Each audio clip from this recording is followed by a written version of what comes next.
بسم الله الرحمن الرحيم. ألم تر إلى الذين أوتوا نصيبا من الكتاب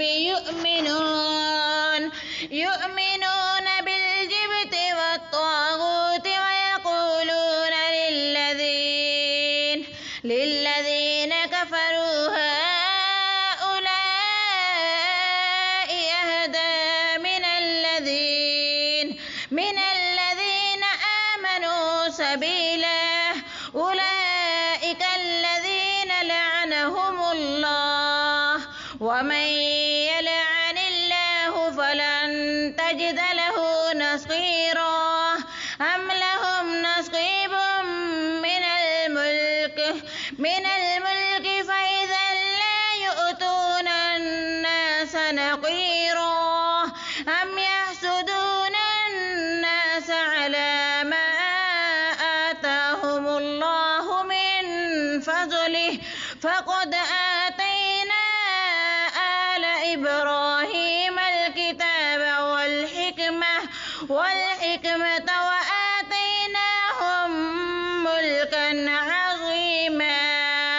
فمنهم من آمن به ومنهم من صد عنه، وكفى بجهنم سعيرا. إن الذين كفروا بآياتنا سوف نصليهم نارا كلما نضجت جلودهم بدلناهم جلودا غيرها ليذوقوا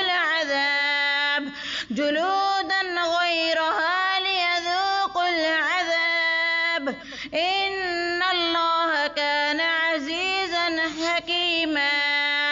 والذين آمنوا وعملوا الصالحات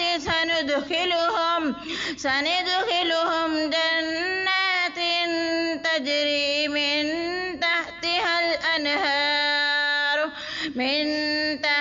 الأنهار خالدين فيها أبدا. لهم فيها أزواج مطهرة وندخلهم ظلا ظليلا. إن الله يأمركم أن تؤدوا الأمانات إلى أهلها، وإذا حكمتم بين الناس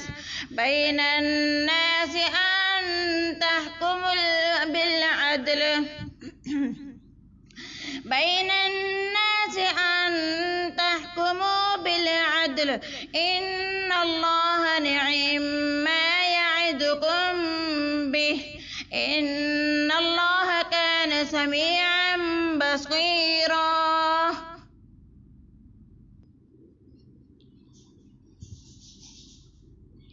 يا أيها الذين آمنوا أطيعوا الله وأطيعوا الرسول وأولي الأمر منكم، فإن تنازعتم في شيء فردوه